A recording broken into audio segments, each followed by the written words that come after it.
lokasi TPA ya, pemilihan lokasi TPA. Dan pertimbangan ini di dalam rangka tidak semua wilayah, tidak semua daerah itu bisa dipilih sebagai lokasi TPA, tentu dengan persyaratan-persyaratan yang memenuhi ya. Nah, oleh karena itu hal yang sangat penting di dalam kaitan ini adalah melihat prosedur tata cara dari pemilihan calon lokasi TPA itu di wilayah di mana lokasi TPA itu akan dipilih itu sangat penting ya. Tentu kita akan melihat itu dalam skala makro, dalam skala regional ya, dalam skala yang wilayah dulu, besar dulu, sebelum melakukan penapisan atau penyaringan atau di dalam menjelang di dalam penetapan. Ini dengar ya suaranya ya? Terdengar, Prof. Terdengar, Prof. Ya, ya. Dalam konteks penyaringan. Dengan demikian, tentu nanti di dalam studi pemilihan lokasi, ketika kita mengawali di dalam proses mendesain, itu tentu kita dengan melihat mekanisme penyaringan secara bertahap ya, atau penapisan secara bertahap. Mungkin dalam skala regional dulu. Kemudian nanti wilayah yang sudah terpilih dalam skala regional kita tapis lagi dengan persyaratan yang lebih ketat. Kemudian kita tapis lagi dengan persyaratan yang lebih ketat lagi sehingga nantinya menjelang penetapan lokasi yang terpilih tentu kita punya pertimbangan alternatif ya tidak hanya satu ya bisa dua bisa tiga dan sebagainya sehingga nanti ketika benar-benar akan didesain itu adalah satu lokasi yang kita desain secara utuh ya karena di dalam persoalan mendesain itu tentu kita harus pertimbangan ada pengukuran tanahnya, ada pengukuran litologi tanahnya ya, mengukur kedalaman muka air tanah dan sebagainya yang harus kita lihat agar benar-benar lokasi itu benar enggak sesuai dengan kajian pemilihan yang kita lakukan ya. Dengan demikian maka tidak lokasi yang terpilih kemudian kita akan desain itu benar-benar sesuai dengan yang kita harapkan ya. Nah, pada saat kita buat manajemen persampahan yang dulu, tentu kita sudah bisa melihat kebutuhan daripada lahan TPA. Ya, lahan TPA-nya secara akumulatif itu pada sekian puluh tahun, maka kita akan mendapatkan lokasi TPA, ya, kebutuhan lahan TPA. Tapi perlu diingat, kebutuhan yang kita buat kemarin itu hanya berdasarkan besarnya lahan uruk ya, besarnya lahan uruk atau landfill-nya. Padahal di dalam konteks pengelolaan suatu lokasi TPA itu kita membutuhkan infrastruktur ya, infrastruktur tambahan ya. Misalnya ada jalan akses masuknya, ada sistem drainage-nya, ada kantornya, ada instalasi pengolah pemilahannya berupa untuk composting, untuk daur ulang 3R-nya dan sebagainya. Kemudian ada tempat penimbangan, ada workshop ya. Ada workshopnya, ada tempat pencucian mobil ya, tempat pencucian kendaraan sehingga kendaraan yang masuk, truk yang masuk keluar setelah menggambarkan sampah itu maka keluar dalam kondisi bersih lagi, kontainernya juga sudah bersih dan sebagainya. Nah, itu harus disediakan sarana prasarana, ada buffer area, ada pagar pembatas dan sebagainya. Nah, ini harus disiapkan ya, disiapkan. Nah, berdasarkan pengalaman saya, berdasarkan pengalaman teman-teman ketika mendesain, itu kira-kira itu akan membutuhkan sekitar 20% dari luas lahan landfill-nya itu, lahan uruk ini. Oleh karena itu, ketika kita sudah mendapatkan di dalam manajemen persampahan kemarin, maka harus dikalikan dengan faktor keamanan, kebutuhan lahan. Berapa faktor keamanan itu? Kalau tadi saya katakan untuk infrastruktur itu sekitar 20%, berarti faktor keamanannya adalah 1,2. Artinya luas lahan yang terpilih kemarin secara akumulatif pada sekian periode perencanaan itu tahun perencanaan maka harus dikalikan dengan 1,2 ya, di mana yang satu atau yang 100% digunakan untuk lahan uruk itu sendiri, yang 20% digunakan untuk infrastruktur. Dengan demikian, maka ketika kita melakukan pemilahan, kita melakukan pekerjaan set selection atau pemilihan calon lokasi, itu dengan mempertimbangkan luas lahan yang kita butuhkan adalah sebesar 1,2 tadi, ya, sebesar 1,2, bukan yang 100% saja lahan uruk. Jadi tentu kita harus menyediakan infrastrukturnya sekalian. Nah, kira-kira seperti itu. Nah, itu pemikiran yang harus ke depan yang harus kita lakukan. Makanya di dalam model yang tadi yang kemarin saya buat, harusnya kebutuhan lahan dari TPA lahan uruknya sudah tertentu kemarin seperti itu, maka lahan di bawahnya di baris kedua dibutuhkan lahan lahan tempat TPA itu sebesar 1,2 lahan TPA yang dilengkapi dengan infrastruktur yang sesuai kebutuhan itu sebesar 1,2 kali lahan uruknya, kira-kira seperti itu. Nah, ini yang mungkin saya mereview agak model yang kemarin saya share itu agak kurang, ya, agak kurang, sehingga demikian perlu kita pertimbangkan dengan luas lahan daripada, karena bagaimanapun juga kita kan perlu infrastrukturnya, instalasi pengolah air limbahnya, misalnya IPAL-nya, kemudian penangkap gasnya, stasiun penangkap gasnya dan sebagainya. Nah, ini yang harus kita tambahkan di dalam kaitan ini. Karena tidak akan mungkin di dalam lokasi TPA hanya tersedia daripada lahan uruknya. Kira-kira itu. Ini yang perlu saya tambahkan di dalam ini. Nah, oleh karena itu saya coba share materi teori daripada pemilihan lokasi TPA itu adalah seperti ini. Ya, kita coba.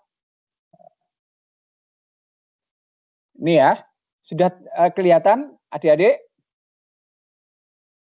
Sudah, Prof. Sudah, Prof. Ya. Saya mohon maaf barangkali nanti pada saat penjelasan ada gangguan sinyal ya, karena memang ini Indihome-nya di tempat saya ada agak sedikit trouble. Dan mudah-mudahan saya bisa mampu memberikan kuliah ini dengan bagus. Jadi ini buku yang nanti akan saya share juga di dalam MS Team ini untuk bisa Anda upload. Saya kira sudah saya share itu. Nanti Anda bisa upload, bisa diunduh ya, bisa diunduh untuk pembelajaran daripada kuliah ini ya. Jadi pada intinya kalau kita berbicara pemilihan daripada lokasi TPA itu mengacu kepada penyusunan studi manajemen persampahan ya, yang sudah diberikan kemarin ya, yang saya sudah katakan dalam bentuk satu model yang kemarin ya. Nah, barulah setelah kita mendapatkan itu luasan yang kita peroleh TPA-nya yang dilengkapi dengan info, barulah kita mencari ya, lokasi tempat penyelesaian yang cocok ya di dalam kaitan ini ya. Yang baru setelah itu baru dilakukan desain ini. Ini maaf saya perbaiki dulu.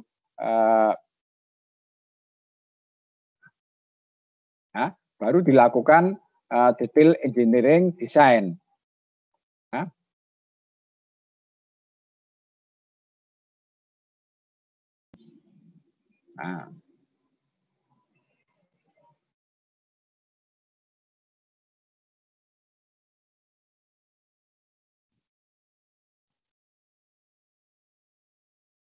Nah, baru dilakukan ini ya.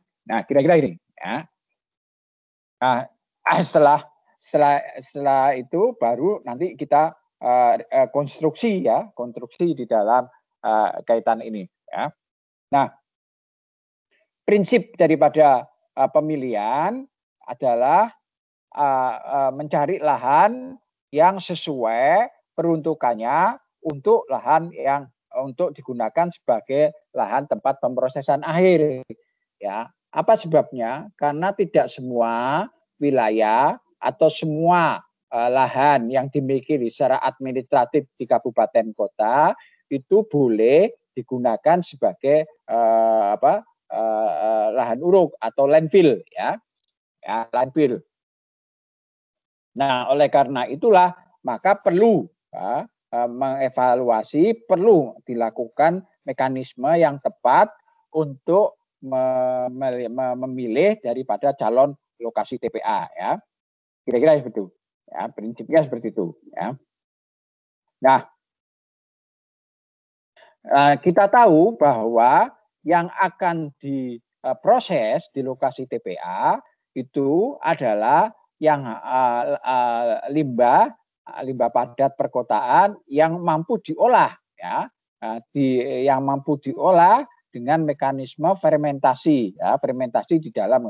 Nah, oleh karena itulah maka perlu dipertimbangkan kondisi dari calon lokasi, baik dari kondisi teknisnya ya, aspek-aspek teknisnya, geologinya, hidrogeologinya, luas lahannya, kemudian litologi tanahnya, ketersediaan tanah penutupnya dan sebagainya, termasuk resiko ada kemiringan tajam enggak, kemudian resiko kelongsoran ada enggak dan sebagainya.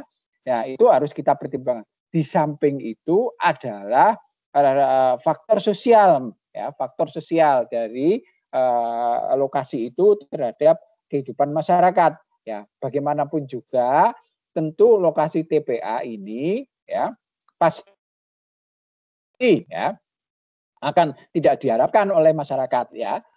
Nah, bagaimana kita bisa mendesain lokasi TPA itu sesuai dengan yang diharapkan oleh masyarakat? Tentu kita harus mendesain secara benar ya, dengan sistem yang operasional secara benar, kita desain secara benar sehingga benar-benar lokasi TPA itu bukan dijauhi, malah didekati oleh masyarakat untuk kawasan wisata dan sebagainya. Dengan demikian, maka tidak hanya persyaratan teknis, namun juga persyaratan non teknis, termasuk persyaratan aspek sosialnya. Nah, ini yang harus kita pertimbangkan. Ya. Nah, perlu kita ingat ya, sekali lagi saya mengingatkan kepada saudara-saudara bahwa limbah yang atau sampah padat yang boleh masuk ke lokasi itu TPA itu adalah limbah padat yang non B3 ya, yang bukan berbahaya dan beracun. Di samping itu bukan yang non organik ya. Diharapkan yang masuk di dalam lokasi TPA itu adalah ya di lahan uruknya loh ya, di lahan uruknya adalah yang organik. Oleh karena itulah nanti di dalam perencanaan tentu harus dilengkapi dengan proses 3R ya, 3R itu dengan kelengkapan sarana prasarana di dalam itu. Sehingga yang non organik ya, memang idealnya yang non organik itu sudah dipilah mulai dari pewadahan ya, di TPS ya, di transfer depo ya, hingga sampai di TPA ya, sehingga diharapkan yang di TPA kecil. Nah, ini yang kita harapkan. Dengan demikian maka yang ditaruh atau yang diletakkan atau yang nanti akan ditimbun atau yang akan diletakkan di landfill, di zone atau di sel, kemudian di wilayah atau di zone daripada lokasi layanan TPA ini, maka benar-benar yang organik ya, yang organik. Nah, kecocokan lokasi ini dipengaruhi juga oleh kebijakan daripada daerah ya. Yang berdiri di kebijakan daerah itu kita mengenal adanya pembatas di dalam tata ruang misalnya ya. Sehingga diharapkan sebetulnya masing-masing kabupaten kota jauh-jauh hari ketika menyusun tata ruang ya, teman-teman PWK itu menyusun tata ruang, maka mau tidak mau infrastruktur pengelolaan kota atau kabupaten atau kota itu harus sudah disiapkan di dalam tata ruang. Termasuk di dalam hal ini adalah berkaitan dengan layanan persampahan, termasuk lokasi TPA. Jadi jangan sampai pada suatu ketika Anda bekerja di pemerintah daerah, itu ternyata di dalam tata ruang tidak ada perencanaan daripada lokasi TPA. Nah, ini akan sangat riskan. Apa sebabnya? Ketika pengelolaan sampah di lokasi TPA itu sudah tidak sesuai lagi, tidak memenuhi, sudah akan ditutup misalnya karena lahannya sudah habis, maka kalau tidak ada rencana di dalam itu, maka kita akan mengulang lebih dulu, merencanakan lebih dulu di dalam supaya masuk di dalam tata ruang. Nah, ini yang akan menghambat di dalam konteks layanan. Sehingga nanti resiko karena layanannya itu tidak bisa baik, maka pencemaran akibat sampah akan muncul karena tidak ada layanan di dalam. Nah, inilah yang kita harus pikirkan di dalam konteks perencanaan, termasuk di dalam pemilihan daripada lokasi. Tentu pada dasarnya pertimbangan utama di dalam pemilihan calon lokasi ini didasarkan ada beberapa aspek. Didasarkan atas apa? Aspek kesehatan masyarakat yang terdekat, ya. Walaupun kita tahu nanti syarat lokasi terdekat dari lokasi TPA, calon lokasi TPA dengan pemukiman itu jaraknya 1 kilometer. Tapi kan itu akan memberikan dampak terhadap lingkungannya secara keseluruhan. Makanya pertimbangan kesehatan masyarakat, pertimbangan aspek lingkungan hidup, pertimbangan biaya, ya, kesusahan susah dan tidaknya aspek teknis yang akan berpengaruh di dalam aspek finansial dan aspek sosial ekonomi juga harus jadi bahan pertimbangan ketika kita memilih lokasi calon TPA. Nah, inilah kira-kira pemahaman yang perlu kita lakukan, ya. Jadi Anda silakan baca apa yang dimaksud dengan aspek kesehatan masyarakat, apa yang dimaksud dengan aspek lingkungan hidup di dalam kaitan ini, aspek biaya dan sebagainya. Tentu kita akan mempertimbangkan hal ini di dalam pemilihan lokasi. Jangan sampai pemilihan lokasi TPA yang kita pilih itu justru akan merupakan berisiko terhadap kesehatan, berisiko terhadap aspek lingkungan, dan berisiko biaya operasional yang sangat mahal dan sebagainya. Nah, ini yang harus kita pertimbangkan di dalam pemilihan lokasi. Bukan berarti kita harus cari yang murah, ya. Bukan berarti kita harus cari yang murah, yang berisiko terhadap lingkungan, bukan. Tentu kita meminimalisasi risiko lingkungannya supaya pengelolaan TPA itu benar-benar tidak memberikan dampak terhadap lingkungannya. Kira-kira seperti itu, ya. Nah, bagaimana metode pemilihan daripada calon lokasi, ya. Tentu ada satu prinsip di dalam metodologi pemilihan daripada calon lokasi. Ya, prinsipnya bagaimana kita bisa memilih lahan yang paling menguntungkan dengan kerugian yang sekecil-kecilnya, ya. Ya, ini yang harus kita ketahui. Dengan demikian tentu kita memilih dengan beberapa pengertian. Yang pertama, lahan terpilih hendaknya memberikan nilai tertinggi lah, kira-kira gitu, ya. Ya, sama dengan kalau kita memilih sesuatu, tentu kita harus memberikan nilai tertinggi dari berbagai aspek, ya, dari berbagai aspek. Kemudian pemilihan hendaknya dibuat, ya, dengan didukung data, ya, didukung dengan alasan yang jelas, didukung dengan gambar peta yang jelas, didukung dengan data yang benar-benar merupakan hasil penelitian dan sebagainya, sehingga betul dapat dipertanggungjawabkan. Sehingga dengan demikian tidak salah secara akademik di dalam konteks pemilihan, ya. Nah, oleh karena itulah proses pemilihan daripada lokasi TPA itu tidak ujuk-ujuk, ya, tidak ujuk-ujuk. Tentu kita akan melihat secara makro dulu, secara besar, ya, besar. Kemudian menyempit lagi, di mana dengan kita melakukan menyempit adalah menambah, ya, menambah faktor pembatasnya, variabelnya yang akan kita lakukan untuk mekanisme pemilihan sedemikian rupa sehingga sangat strict. Nah, oleh karena itulah maka diperlukan satu tahapan penyaringan, ya, bisa secara regional, bisa habis itu makin menyempit lagi, bisa menyempit lagi dan sebagainya. Dengan demikian nanti diharapkan benar-benar lokasi TPA itu sesuai yang ya kita harapkan, ya. Karena nanti itu akan mempengaruhi di dalam desain, ya. Sehingga dengan demikian pemilihan ini, penyisian ini akan memberikan calon-calon lokasi yang memang layak, memang memiliki kriteria, memang sesuai dengan standar nasional Indonesia atau SNI dan sebagainya. Nah, ini yang harus kita sesuaikan. Karena kalau kita memilih salah, maka mau tidak mau nanti pada saat desain, apalagi operasional, itu akan membebani kita, membebani operasional dan biayanya mahal dan sebagainya. Dan itu yang harus kita, walaupun tidak menutup kemungkinan kita bisa lakukan dengan penggunaan inovasi teknologi di dalam kaitan ini. Ya. Nah, biasanya di dalam mekanisme penapisan atau penyaringan ini paling tidak ada 3 tahapan, yaitu awal, kemudian individu, kemudian finalisasi. Nah, kira-kira seperti itu. Jadi kita awal dulu ya, sama dengan kalian kalau memilih sesuatu ya, termasuk memilih pacar itu mungkin ya, dibuat dulu tabulasi kira-kira apa, siapa-siapa yang masuk di dalam kriteria, kemudian mulai didetail individu, kira-kira baru difinalisasi dan sebagainya. Itu kalau ya seperti yang ada di TV-TV itu ya, di film-film drama Korea itu kan model-modelnya seperti itu. Kira-kira seperti itu. Jadi sama dengan ini. Maka kita harus melakukan tahapan pada awal ya, kemudian individu ya, masing-masing individu kita telaah ya, kemudian baru finalisasi.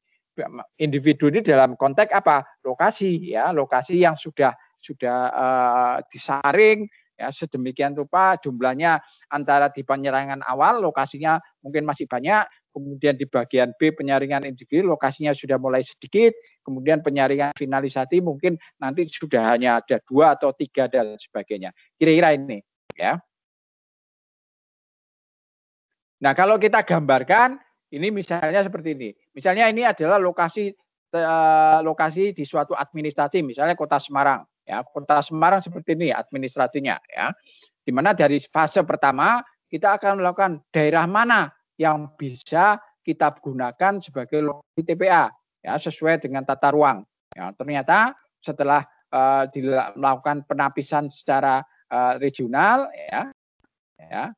Secara regional ini biasanya kalau teman-teman PWK dia akan menggunakan dengan menempelkan ya, jadi ditempelkan ya, syarat persyaratan ditempelkan di Geographic Information System misalnya, maka lokasi yang dipilih terdapat ini, yang misalnya ini. Ya, calon, ini calon ya, ini calon lokasi terpilih ya, calon lokasi terpilih. Nah, ini penapisan ya, bukan pelaksanaan, penapisan ya. Nah, penapisan regional ya. Kemudian di sini akan diperoleh calon.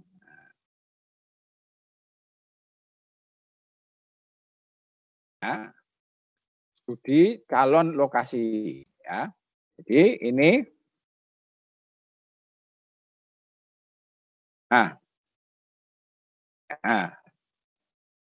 Nah, setelah itu baru di fase kedua ya.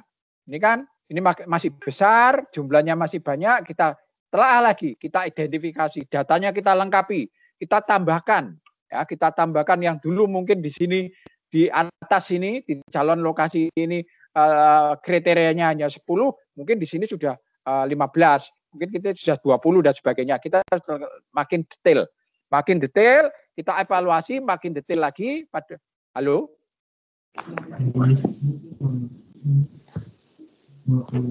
Iya, Prof. Suaranya masih kedengaran? Slide-nya masih kelihatan? Masih, Prof. Masih, ya. Ya. Nah, ini kemudian baru dilakukan pemilihan atau finalisasi. Sehingga nantinya akan terpilih ini. Ya, ini. Nah, yang satu inilah yang sebetulnya harus didesain nanti ya, harus didesain di dalam perencanaan teknis daripada calon lokasi tempat TPA. Jadi ketika kita sudah mendapatkan finalisasi ini gambarannya lah kalau kita memilih sesuatu adalah seperti ini, maka kita akan mendapatkan satu lokasi yang benar-benar terpilih dan memenuhi kriteria persyaratan ya. Nah, oleh karena itu, maka ada beberapa tahapan. Ada tahapan pertama tadi saya katakan, ya. Kemudian ada tahapan kedua, ya. Nah, jadi fase kedua, ya.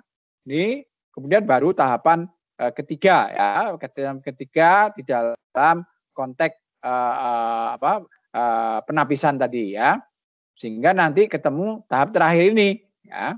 Nah, tahap terakhir inilah yang kita harus lakukan, ya. Dengan demikian aspek yang berkaitan ini bisa bermacam-macam ya, ada kebijakan pemerintah, kebijakan pusat daerah, tapi dalam kriteria teknis, kriteria biologi maupun kriteria sosial, kriteria kesehatan masyarakat kita sudah menentukan ya. Sekarang tinggal kebijakan pemerintah berkaitan dengan pendanaan dan sebagainya yang harus kita tentukan. Ya. Nah, oleh karena itu tentu dibutuhkan parameter ya. Parameter tadi saya katakan. Mungkin parameter pada tahap 1 itu masih relatif sedikit. Parameter tahap 2 sudah mulai detail. Semakin banyak. Parameter tahap 3 sudah lebih detail lagi. Nah, inilah yang harus kita tentukan di dalam kaitan ini. Oleh karena itulah maka kriteria pemilihan lokasi yang digunakan itu harus makin ke bawah ya, makin ke tahapan penetapan itu adalah makin spesifik ya, makin spesifik. Jadi ya, kriteria yang bersifat umum mungkin diaplikasikan pada tingkatan regional pada fase 1. Kemudian pada tingkatan yang di bawah kita sudah mulai lebih spesifik dan didukung oleh data, didukung oleh hasil pengukuran, didukung oleh hasil laboratorium dan sebagainya, sehingga ketika kita mendesain maka benar-benar lokasi sesuai dengan yang kita harapkan. Apa sebabnya? Karena ini akan berisiko terhadap dampak, ya, terhadap dampak dari faktor-faktor itu. Apabila kita tidak melakukan dengan baik mekanisme pemilihannya, sehingga kita mampu melakukan analisa risiko. Sebetulnya kita di dalam rangka memilih ini di dalam rangka untuk mengambil satu penentuan calon lokasi yang dampaknya makin kecil, ya, dampaknya makin bukan dampaknya makin besar, ya. Nanti saya akan sebutkan. Dengan demikian dampak tersebut dapat dikurangi, ya, sehingga resiko lingkungannya dapat dikurangi, akan mempermudah buat kita di dalam konteks operasional maupun pemeliharaan daripada lokasi TPA, ya. Nah, parameter pemilihan apa yang kira-kira secara regional, secara umum harus masuk di dalam kontekstual di dalam pemilihan calon lokasi TPA. Ini yang pertama adalah tentu harus dilengkapi dengan data ya. Sekali lagi, tidak akan mungkin kita akan berbicara kalau tidak ada data. Saya ambil contoh berkaitan dengan geologinya ya. Ya, misalnya daerah tersebut harus bukan yang rawan geologi. Ya, misalnya tidak berada pada daerah yang sesar atau daerah patahan, daerah yang mengakibatkan risiko longsor dan sebagainya, dan memiliki formasi yang bukan pasir, ya, bukan batu gamping atau dolomit berongga, karena yang dihindari lokasi TPA adalah lokasi tanah yang memiliki porositas tinggi, ya. Kalau tidak, karena apa? Kalau porositas tinggi maka air yang mengalir dari atas itu akan masuk ke dalam struktur timbunan dan itu sangat dihindari, ya, sangat dihindari. Nah, oleh karena itulah maka diharapkan memiliki porositas tanah yang sangat kecil, ya. Artinya syukur kalau tidak berpori, ya, misalnya gitu. Jadi sangat kecil. Di samping faktor-faktor yang berisiko terhadap lingkungan lainnya dan termasuk garis patahan, ya, sesar aktif, sesar negatif, longsor dan sebagainya. Itu ya di dalam aspek geologi misalnya. Itu contohnya seperti itu. Ya. Demikian juga pada aspek geologi bagaimana potensi dari tanah penutupnya, ya. Kita harapkan kalau di lokasi tersebut memiliki koefisien permeabilitas yang sangat rendah, dipakai sebagai lokasi calon lokasi TPA, artinya mendekati kalau di dalam segitiga geologi, ya, kalau Anda punya teman geologi, segitiga geologi itu selalu menuju ke titik clay, ya, titik ke clay, sehingga benar-benar koefisien permeabilitasnya atau kondisi tanahnya adalah kedap air itu sangat rendah, ya, kedap airnya itu sangat tinggi dalam kaitan ini. Artinya benar-benar kedap, ya. Dengan koefisien permeabilitasnya sangat kecil, ya. Misalnya 10 pangkat minus 9, 10 pangkat minus 8, 10 pangkat 7 dan sebagainya. Ya, makin kecil, ya. Nah, itu akan memiliki nilai yang sangat tinggi misalnya, ya. Ya, jadi yang tidak berisiko terhadap fenomena geologi itu geologi, maka itu akan memiliki nilai yang sangat tinggi. Di samping itu ada faktor hidrogeologi ya. Nah, tadi saya sudah katakan bahwa lokasi TPA itu harus jauh dari muka air tanah ya. Muka air tanah. Jadi kalau misalnya dasarnya lokasi TPA itu -5 ya, maka lokasi air tanah harus tambah ya, -5 itu baru dasarnya saluran. Padahal lokasi TPA itu harus jauh dari lokasi air tanah. Maka di dalam persyaratan nanti akan keluar bahwa lokasi air tanah harus di bawah -3, minimal -3 di bawah dasar saluran. Dasar daripada lahan uruk itu. Mau tidak mau, kalau dasar lahan uruk itu -5, maka dia -8. Dengan demikian, Pak, risiko perlindian yang keluar dari lokasi TPA itu jauh atau lama atau tidak bisa mengalir sampai ke arah mencemari daripada air tanah, ya, mencemari air tanah. Dengan demikian, lokasi benar-benar aman terhadap air tanah. Apalagi memang di lokasi TPA ada kecenderungan pasti akan keluar fermentasi sampah ini, akan keluar air. Air itu yang kita kenal sebagai lindi atau licit atau lixiviat bahasa Perancisnya. Maka itulah yang harus kita hindari di dalam pencemaran risiko pada air tanahnya. Dari sini ada yang tanya? Adik-adik, ada yang tanya? Belum ada, Prof. Ya, belum ada ya. Mohon untuk dicermati, dimengerti, ya, dan sebagainya. Ya, ini, ya. Dengan demikian, maka aliran air tanah atau discharge itu sangat dihindari di dalam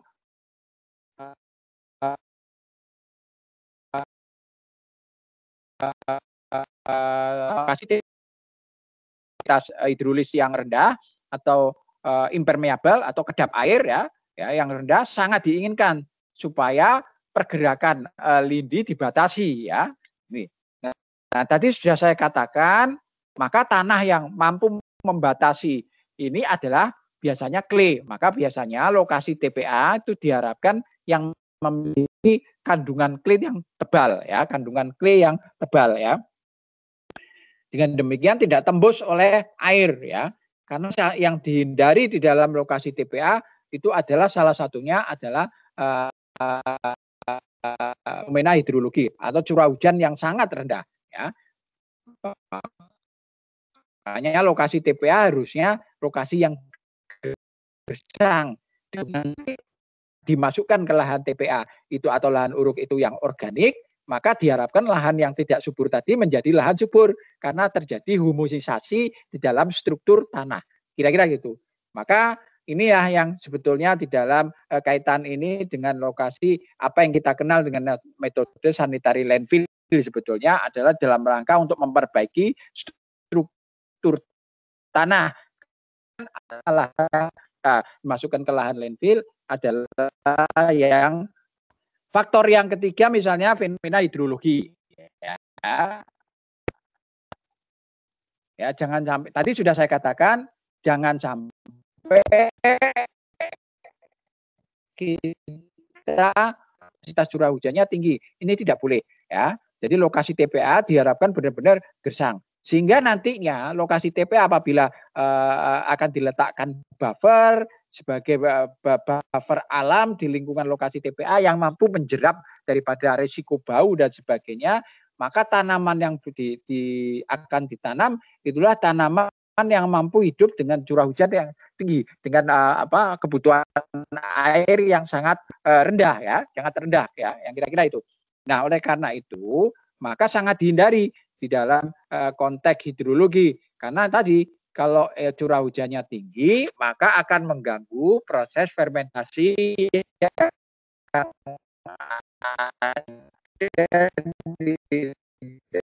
dalam ya sehingga perlindiannya semakin banyak dan risiko bau dan sebagainya. Inilah yang harus kita dengar. Oleh karena itulah maka dihindari ya, makin banyak lokasi itu hujannya, makin besar pula kemungkinan ini yang dijadikan, jangan makin sulit pula pengoperasian daripada lahan. Sehingga proses fermentasi di lokasi lahan, di lahan uruk akan terganggu.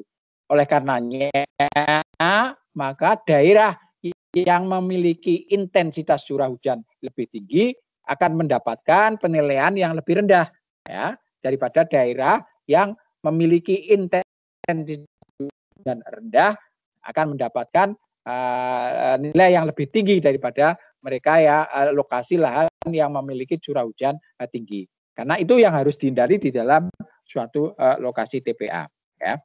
Di sisi lain ada faktor topografi ya. Nah, ini sangat unik biasanya faktor topografi ini diharapkan itu tidak memiliki tingkat kelerengan yang sangat curam ya. Dengan demikian maka kalaupun mau tidak mau hanya ada satu daerah yang dengan memiliki keceremehan curam, maka perlu didesain dengan elevasi tertentu di dalam permukaan daripada landfill-nya. Ya, sehingga nanti akan terjadi keseimbangan antara pekerjaan penimbunan dan pekerjaan galian, sehingga nanti diharapkan kemiringan daripada lahan tidak terlalu miring ya, tidak terlalu miring, tidak terlalu terjal yang tidak berisiko terhadap lingkungan. Itu bisa kita lakukan. Namun di dalam konteks pemilihan seringkali kita harus sudah bisa menentukan bahwa lahan yang terpilih harus memiliki kemiringan yang tidak boleh lebih dari 20%, ya 20%, karena akan berisiko longsor itu. Jadi kalau bisa adalah mereka yang relatif datar dan sebagainya, sehingga dengan demikian ya akan memudahkan di dalam perencanaan dan operasional daripada lokasi TPA. Tentu tidak hanya itu, harus juga didasarkan atas umur rencana, ya umur. Jadi memiliki luasan lahan yang mampu ya di samping memiliki kemiringan yang rendah mampu untuk digunakan dalam jangka 5 atau 10 tahun ke depan. Artinya apa? Investasinya akan lebih murah kalau itu operasional daripada lahan akan lebih lama. Faktor yang lain adalah litologi tanah ya, litologi tanah berkaitan dengan tanah penutup dan sebagainya, berkaitan dengan tanah dasar dan sebagainya, ini harus kita pertimbangkan ya. Karena lokasi TPA adalah lokasi yang kedap ya, yang ini sangat penting di dalam pemilihan di dalam kaitan ini. Di samping ada faktor lain adalah tata guna lahan sebagaimana diatur di dalam konteks tata ruang. Jadi lokasi TPA tidak boleh berdekatan dengan pemukiman ya, jaraknya misalnya 1 kilo dengan jarak pemukiman terdekat ya, secara kalau dibuat titik lokasi TPA kemudian kita lingkari, maka jaraknya jari-jarinya itu harus 1 kilo. Demikian juga tidak berada pada jalur penerbangan ya.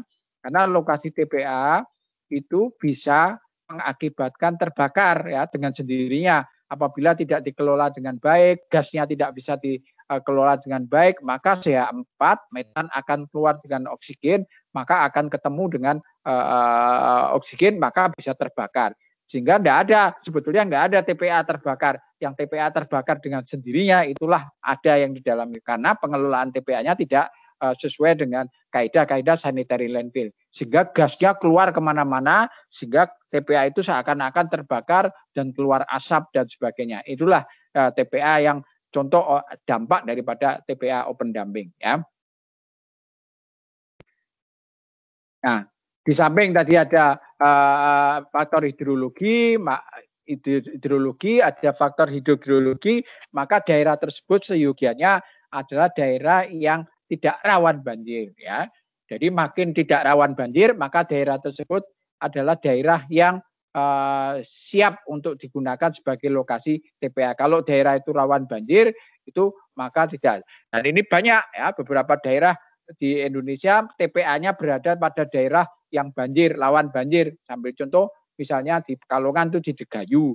Nah, itu sebetulnya daerah itu sebetulnya rawan banjir karena berdekatan dengan lokasi pantai sehingga dia dapat berisiko terhadap air yang ke arah muara dan sebagainya. Nah, inilah itu, kira-kira itu. Ada faktor lain, ada lingkungan biologisnya rendah, ya, jenis tanaman atau binatang yang langka rendah dan sebagainya yang ada.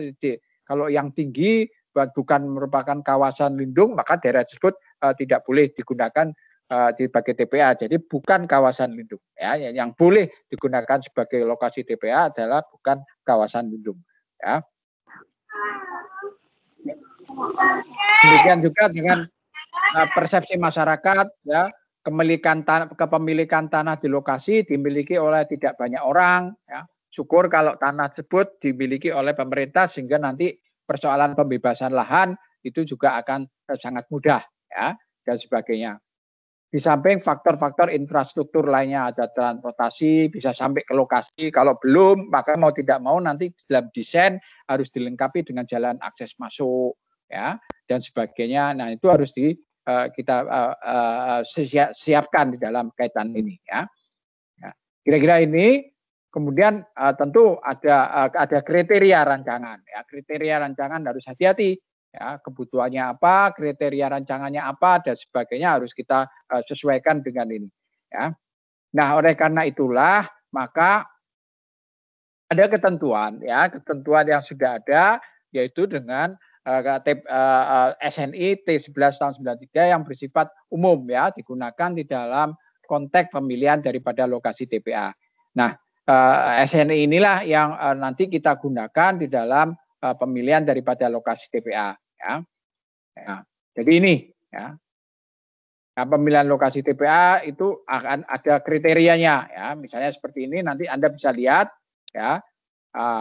Kemudian ada tata caranya. Tadi saya katakan ada tahapannya, tahapan regional, ya, dalam skala yang besar, skala umum, ya. Ini baru tahap penyisih, baru tahap penetapan, ya, sebagaimana gambar yang sebelumnya, ya, gambar sebelumnya. Ya, misalnya pada kriteria regional, pada regional menyangkut kondisi hidrogeologi, ya, menyangkut ini, ya, menyangkut kondisi ini secara umum, ya. Ya, tentu dilengkapi data dan peta dan sebagainya, ya. Kemudian menyangkut kemiringan, ya, ya, jarak dari lapangan terbang, ya, misalnya seperti ini, ya, ya. Ini kita harus antisipasi di dalam gini tidak berada pada daerah rawan banjir, ya, ya, tidak berada pada daerah kawasan lindung misalnya, ya. Ini harus kita lihat. Baru kita lakukan dengan kriteria penyisih, ya. Ditambahkan lagi ada klimatologis, ada hidrologi, ya, kita tambahkan ada angin, ada utilitas, kondisi tanah, ya. Nah, tidak produktif, ya, kondisi tanah, syaratnya kita tekankan lagi, batas administrasi, kebisingan, bau dan sebagainya. Nah, itulah yang harus kita tetapkan. Nah, secara umum maka kriteria di penyisih itu adalah inilah ini. Ya, jadi lokasi TPA terpilih itu kita lakukan di dalam mekanisme penilaian secara kuantitatif, ya. Ya, ada bobotnya, ada nilainya. Ya, ada bobotnya, ada nilai yang paling baik itu besar. Nah, ya, misalnya saya ambil contoh, misalnya calon lokasi TPA berada pada batas administrasi, misalnya, ya. Artinya apa? Lokasi TPA kan kita misalnya akan melayani Kota Semarang, maka diusahakan lokasi TPA itu berada di wilayah administrasi Kota Semarang, jangan berada di Kota Kendal, misalnya gitu, ya, ya, dan sebagainya. Kira-kira seperti itu, ya, sehingga benar-benar berada di, maka nilainya tinggi 10, ya. Ya, nilai tinggi ini akan memberikan bobot 5%. Jadi kalau bobot ini kita jumlahkan total di dalam konteks kriteria penyisian, maka adalah 100%, ya. Nah, sehingga nanti kita bisa melihat, ya, kita bisa melihat nilai maksimum dari suatu lokasi itu nilai penilaian total daripada suatu lokasi dianggap sebagai nilai yang paling ideal itu adalah dengan menjumlahkan ketentuan ini, kriteria-kriteria ini dengan mengalihkan antara bobot dengan nilai, ya.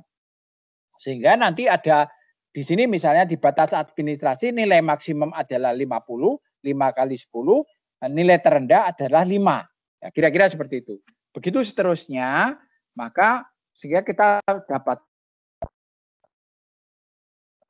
kan nilai pemilihan ya untuk digunakan sebagai penetapan ya. Kemudian di dalam pemilihan kita lakukan lagi kriteria tambahan ya. Makanya datanya harus lengkap. Ada peta pengukuran ideologi dan sebagainya untuk penetapan dan sebagainya, maka harus dilengkapi dengan data. Data ini. Dan inilah kelengkapan data ini yang harus kita masukkan. Syukur di dalam peta-peta ini ada kajiannya ya. Ada kajiannya ya. Nah, kira-kira seperti itu. Ada kajiannya ya. Ada kajiannya sedemikian rupa sehingga nanti akan diperoleh data yang sedemikian rupa. Nah, inilah kira-kira kriterianya seperti ini ya. Nah, kita lihat misalnya. Nah, ini adalah model yang sudah saya buat di dalam desain. Ya. Kalau kemarin di dalam pengelolaan persampahan, manajemen persampahan, kita dalam desain daripada mohon maaf, lokasi TPA. Ya. Mohon maaf, Prof, memotong. Slide-nya masih di hidrologi, Prof. Loh, enggak keluar toh ini? Belum ganti. Oh, sebentar.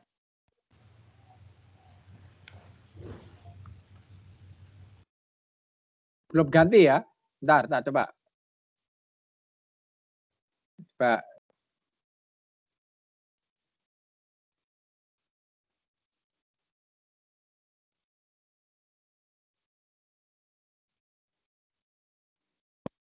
Oke, saya coba share.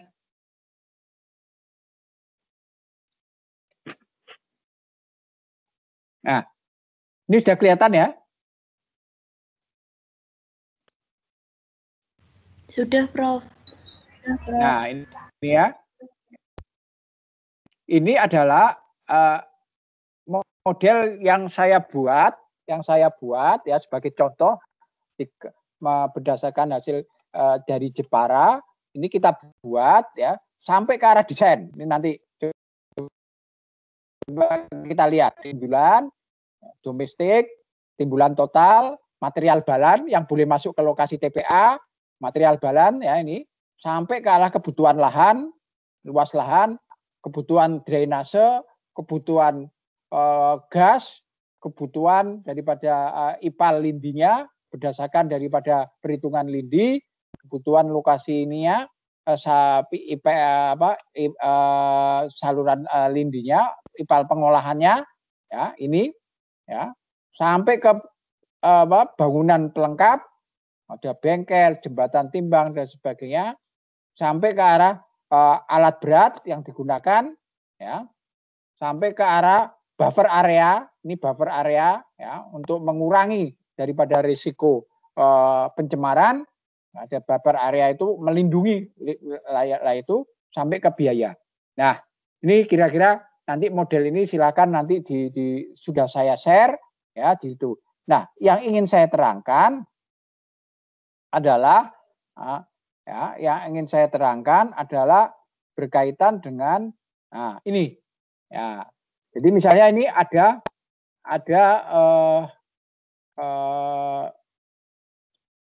calon lokasi TPA misalnya di Jepara setelah dilakukan penyisian penyaringan itu diperoleh 3 ini, penetapan itu diperoleh 3 ini ya. Kemudian kita lakukan studi selection khusus untuk 3 ini ya. 3 lokasi ini kita lakukan ya. Ada lokasi A ini ya. Tentu ini harus dilengkapi data ya, lokasi A, lokasi 1, lokasi 2, lokasi 3 dan sebagainya ya.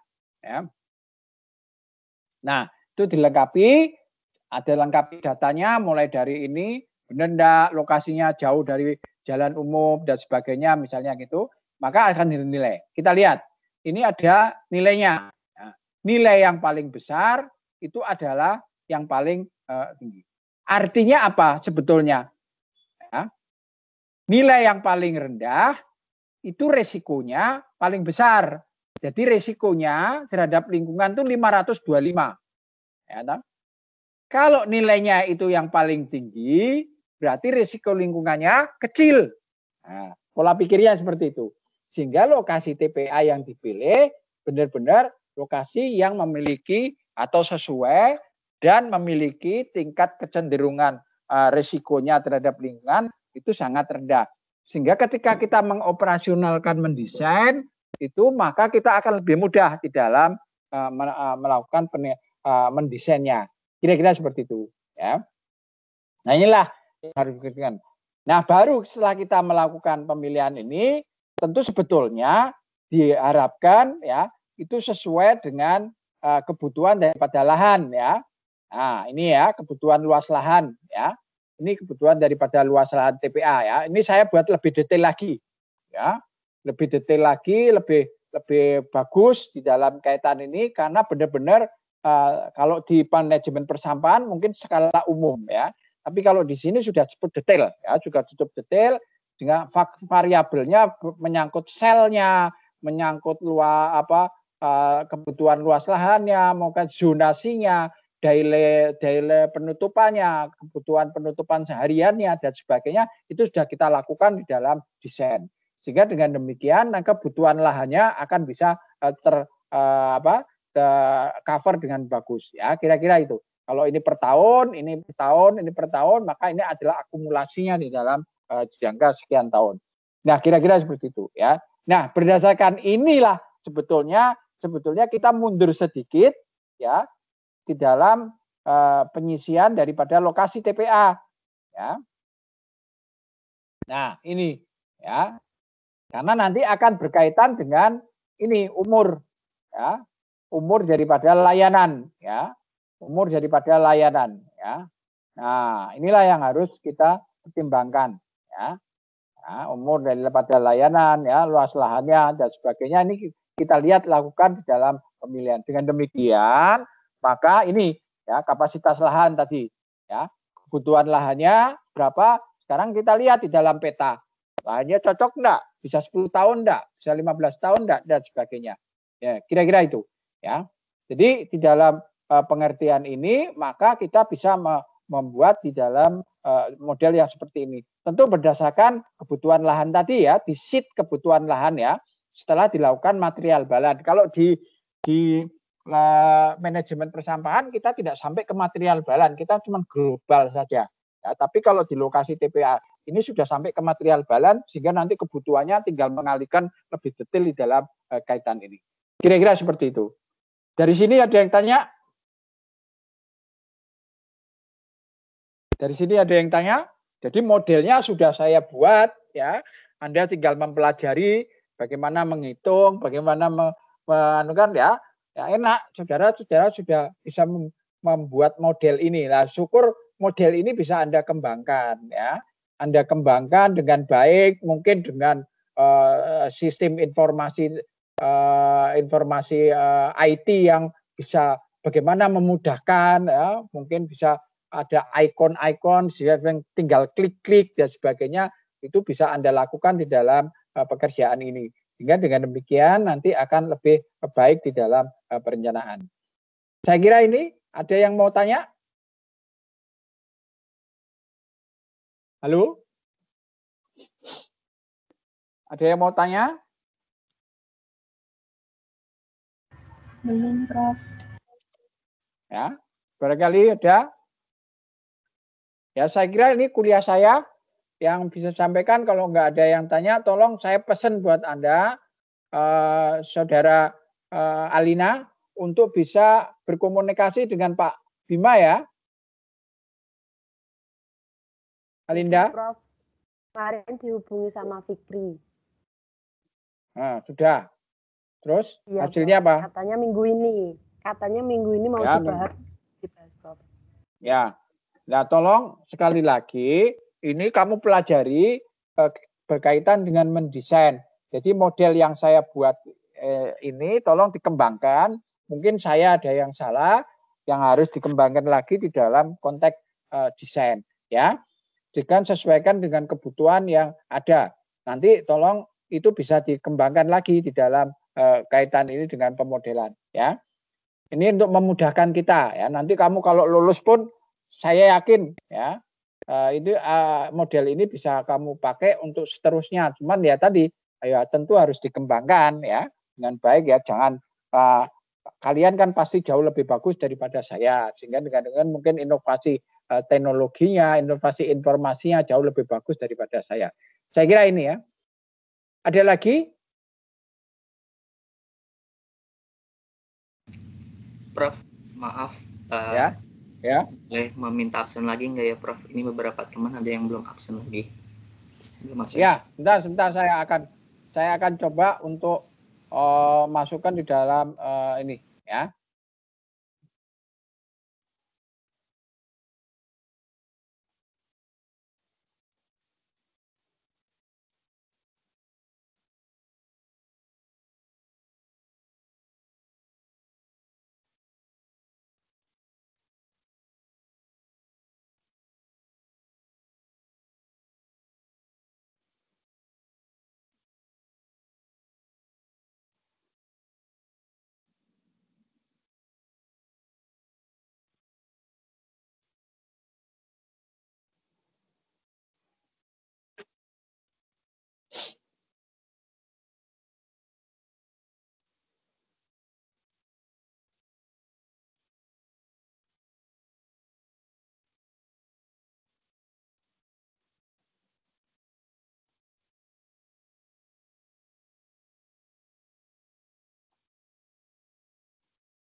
Ada 2 orang yang belum absen. Silakan. Sudah kelihatan kan? Adik-adik udah kelihatan kan? Sudah, Prof. Sudah, Prof. Kalau kesulitan presensi, nanti coba saya manualkan.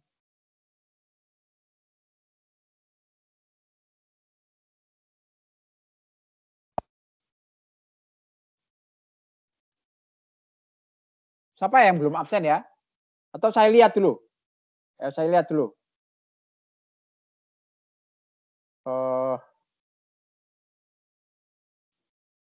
Pak, saya lihat dulu.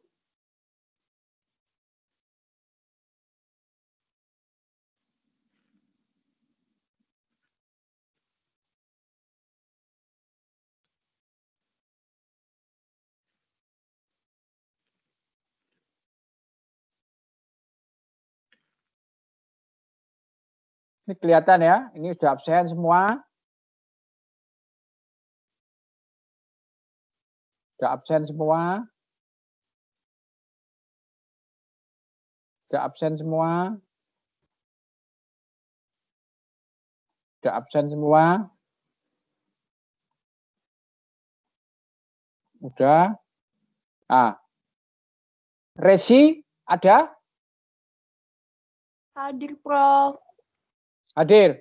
Nah, ini kan belum absen ya. Ya. Iya, Prof, ada kendala. Ya, sebentar nanti saya Resi, apalagi Mbak kita lihat dulu. Elang hadir ya? Hadir, Prof. Nah, ini coba kita lihat ya. Ya.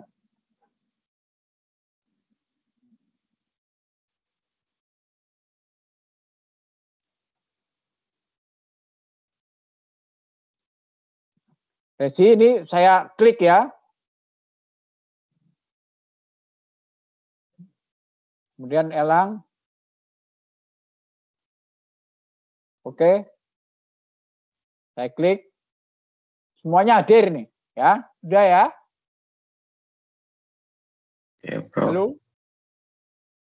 Ya, semuanya sudah saya presensi ini ya. Oke. Nggak ada lagi toh, ini sudah 66 orang ya. Oke.